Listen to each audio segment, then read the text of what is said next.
I'm going to talk about some work our lab's been looking at, the metabolic plasticity following volumetric muscle loss.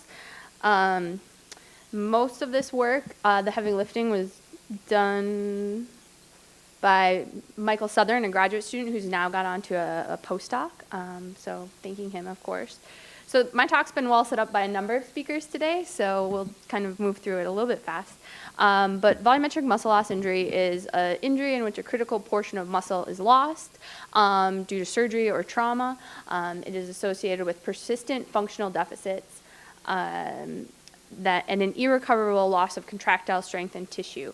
As was noted, we can get bone healing. Even for some of these delayed non-unions, bone healing is something that happens, but there's currently not a good clinical standard of care that can address the soft tissue defects and specifically increase function for these folks.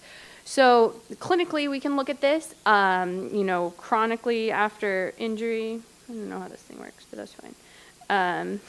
Chronically after injury, we can see a very well sort of scarred over fibrotic area with relatively healthy looking muscle next to it. I think all three of us have put up this slide so far. This is really coupled with chronic functional deficits. In this case, this patient is about 3 years out of injury after very intensive physical therapy and still with these chronic functional deficits.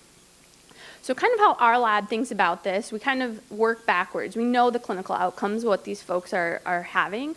We know that it is due to a loss of muscle tissue and a chronic functional deficit. But I think something that we've really tried to look at is what does this sort of pathophysiology of this muscle look like, and how can we use that to help inform others who are developing these novel regenerative therapies for this. And while we and others have looked at a lot of these, it's nice on a schematic like this, but it really kind of makes a tangled web, and they all kind of play into each other. But one thing for this talk that I'm going to talk about is how these folks really show an inability to respond to rehabilitation. And we're going to focus today on how the metabolic maladaptivity of the skeletal muscle might put that in place. So we look at the spectrum of these patients from small animal models where we can ask very mechanistic questions up through the clinical studies.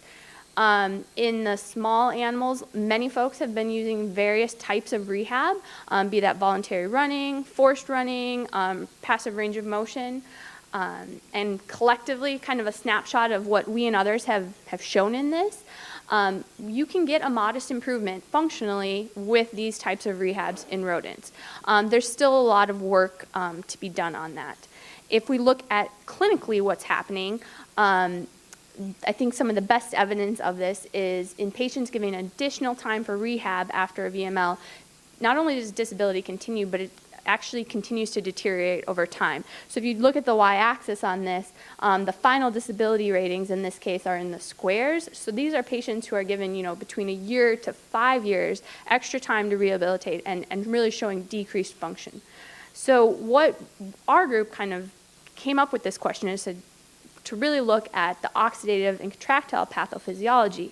Under most normal situations, the mitochondrial biogenesis, which Dr. Shields talked a lot about, matches the regenerative needs of the muscle as it's repairing.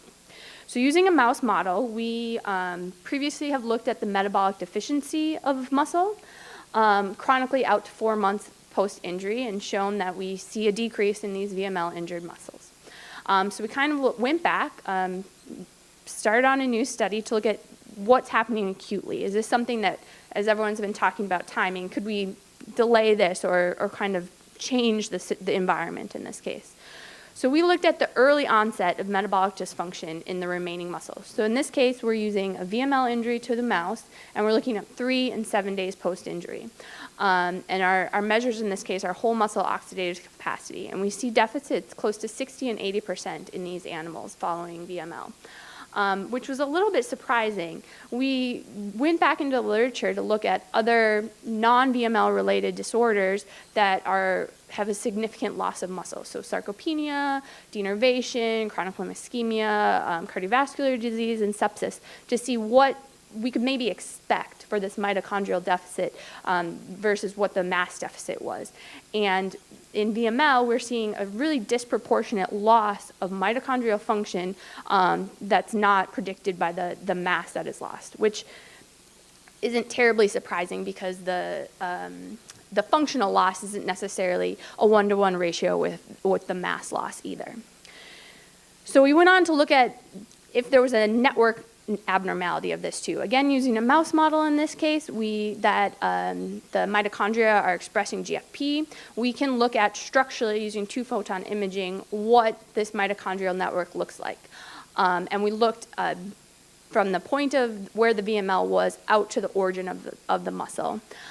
These top two kind of examples just show you if we image it right after injury, we see bifurcated muscle fibers, which is very expected, but we looked along the length of the injury. So from 0 to 2 millimeters and up to 2.5 millimeters away from injury, we see this significant dysregulation of the mitochondrial network throughout the muscle. So these are fibers that we did not initially injure. And we've quantified this as well to give a value of this injury across that site. So as Dr. Shield talked about, we looked at PGC1 alpha. Mitochondrial biogenesis should, in our case, we think should be helping the system. So by directly stimulating the muscle, we look to see what the response of it was. In a control muscle, after this 30-minute stimulation protocol, we see expected increases in PGC1 alpha. This response is blunted in the VML-injured mouse. We also looked at endurance training, which should also increase PGC1 alpha expression and also whole muscle metabolism. And again, the VML-injured mice, regardless if they were given access to running wheels or not, had really decreased whole muscle metabolism. So we designed a study to bypass this. So we electroporate PGC1 alpha into the muscle of interest only. And lo and behold, if we force expression of PGC1 alpha, we can see an increase in mitochondrial function in this case. I would be remiss to not talk about the functional aspect of this as well. We do see an increase in function if we overexpress PGC1 alpha. It doesn't completely rescue the force, but there's hope there. And from our perspective, there's a number of aspects out in the literature about the mitochondrial biogenesis aspect of this, which we think could be transformative to this field as well. Increased sarcolemma repair, neuromuscular junction, especially presynaptically integrity, and a protection of muscle force. So, in summary, we showed that in a mouse model, mitochondrial dysfunction is both an acute and chronic pathology after VML injury. We have also recently begun to investigate this in our large animal model, looking both at oxidative fiber typing changes and sizes, as well as mitochondrial function. This is new work for the lab, so stay tuned on that. But it's really supporting what we're finding in the mouse model as well. We think that this work hopefully will help others design studies looking a little bit at the metabolic plasticity, and it's going to require, as everyone kind of noted, very novel techniques that's really looking at a lot of things together. Why we think this is important, of course, everyone is looking for the best regenerative rehabilitation for this to improve long-term function in these folks, and as mentioned, skeletal muscle has a large component as an endocrine muscle in this case too. And with that, we're working still in both the large and small animal models to look at interventions and combined treatments to address these functional deficits. With that, I'll take questions.